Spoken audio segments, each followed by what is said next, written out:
जननी जन्म सौख्यानां वर्धनी कुल संपदां पदवी पूर्व पुण्यानां लिख्यते जन्म पत्रिका गजाननं भूतगणादिसेवितं कपितजम्बो फलसारभक्षितम् उमासुतं शोकविनाशकारणं नमामि विघ्नेश्वर पादपङ्कजम् आदित्याय च सोमाय मंगलाय बुधाय च गुरु शुक्र शनिभ्यश्च राघवे केतवे நமஹ.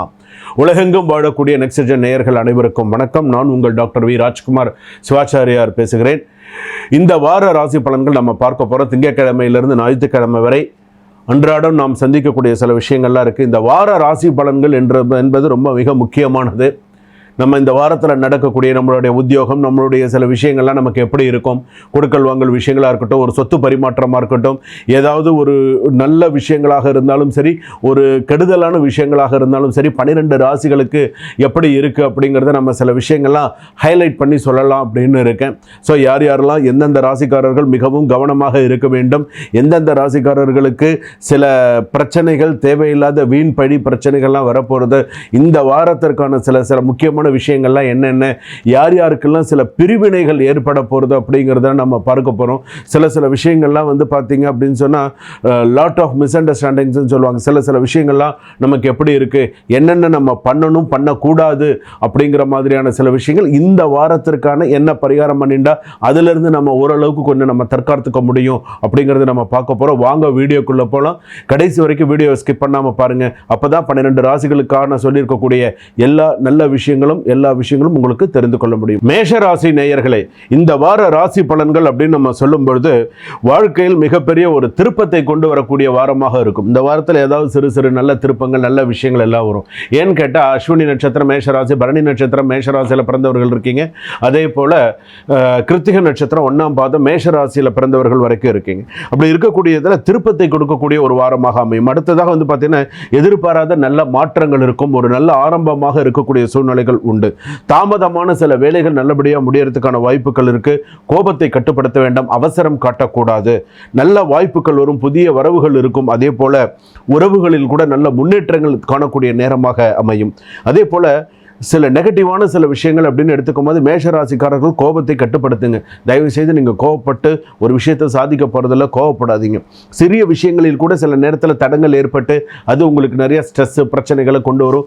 சில விஷயத்தில் கவனமாகவே இருங்க. சில பேர் வந்து பார்த்தீங்க அப்படின்னு சொன்னால் பதவி உயர்வை எதிர்பார்த்துருப்பீங்க. சில பேர் வேலை மாறலாமா, சில விஷயங்கள் பண்ணலாமான்றமா எச்சரிக்கையாக இருங்க. இந்த வாரத்தில் சில பேர் வேணும்னே உங்ககிட்ட பிரச்சனைக்கு வருவாங்க, எச்சரிக்கையாக இருங்க. சில பழைய மிஸ் அண்டர்ஸ்டாண்டிங்லாம் கிளியர் ஆகிறதுக்கான வாய்ப்புகள் இருக்குது. தேவையில்லாத பழைய பிரச்சனைகள்லாம் ஏதாவது இருந்ததுன்னு சொன்னால், உங்கள் மேலே மன வருத்தம் இருந்ததுன்னு சொன்னால் சில விஷயங்களை கிளியர் ஆகிறதுக்கான வாய்ப்புகள் இருக்குது. அதே போல் காதல் வாழ்க்கையாக இருக்கட்டும், ஒரு ரிலேஷன்ஷிப்பாக இருக்கட்டும், அதெல்லாம் இந்த வாரம் கொஞ்சம் சுமூகமாக போகும். ஆனால் அந்த வார இறுதியில் வந்து பார்த்திங்கன்னா ஒரு சிறு பிரச்சனை வந்துடும். ஸோ சில விஷயத்தில் கவனமாக இருங்க. அதே போல் நீதிமன்ற விஷயத்துலலாம் வந்து பார்த்திங்கன்னா ஒரு நல்ல முன்னேற்றத்தை தரக்கூடிய வாரமாக இருக்கும்.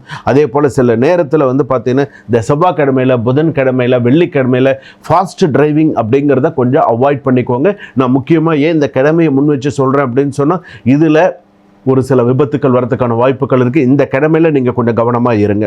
அதே போல் வந்து பார்த்தீங்க அப்படின்னு சொன்னால் செவ்வாய்க்கிழமையில் முருகன் கோவிலுக்கு போனீங்க அப்படின்னு சொன்னால் நெய் தீபம் ஏற்றி முருகப்பெருமான வழிபாடு பண்ணுங்கள். முடிஞ்சால் ஒரு கந்தசஷ்டி ஒன்று படிங்க, இல்லைன்னா போட்டிருக்கிறத காதால் கேட்டால் கூட விசேஷமானது அப்படின்னு சொல்லலாம். முருகப்பெருமானுக்கு நெய் தீபம் ஏற்றுங்க. குறைஞ்சபட்சம் ஒரு 2 நெய் தீபமாவது முருகப்பெருமானுக்கு ஏற்றி வச்சு மனதார வழிபாடு பண்ணுங்கள். அது எந்த மாதிரியான சுவாமியாக இருந்தாலும் சரி, வள்ளி தேவசனா சமேத சுப்பிரமணிய சுவாமியாக இருந்தாலும் சரி, பாலமுருகனாக இருந்தாலும் சரி, எந்த முருகனாக இருந்தாலும் நீங்கள் அந்த மாதிரி வழிபாடு செய்கிறது உங்களுக்கு ரொம்ப சிறப்பை தரக்கூடியதாக இருக்கும். அதிர்ஷ்ட எண்கள் 9. அதிர்ஷ்டமான கிழமை வந்து பார்த்தீங்க அப்படின்னு சொன்னால் திங்கக்கிழமையில் உங்களுக்கு நல்ல அதிர்ஷ்டம் இருக்குது. அதே போல் இந்த வாரத்தில் எடுத்துட்டோம் அப்படின்னு சொன்னால் வியாழக்கிழமையில் ஒரு அதிர்ஷ்டம் இருக்குது. ஸோ இந்த அதிர்ஷ்டத்தை பயன்படுத்திக்கோங்க. முக்கிய முடிவுகள் எடுக்கக்கூடிய வாரமாக அமையும். அதே போல் சில விஷயங்கள் வந்து பார்த்தீங்கன்னா, அதாவது பண பரிமாற்றம் அப்படின்னு சொல்கிறாங்க, இந்த ஷேர் மார்க்கெட்டில் கொஞ்சம் பார்த்து இன்வெஸ்ட் பண்ணுங்கள். பார்த்து சில விஷயங்களை செய்யுங்க. அவசரம் காட்டாதீங்க. பண்ணுங்கன்னு அவசரப்படுத்தினாங்கன்னு சொன்னால் பண்ணாதீங்க. உங்களுக்காக தோணித்துன்னா பண்ணுங்க. ஏன்னா சில பேர் நிறைய நெருக்கடிகளை கொடுக்கக்கூடிய வாரமாக அமையும். பார்த்து நிதானிச்சு செய்யுங்க. இந்த வாரத்தில் சுபம்.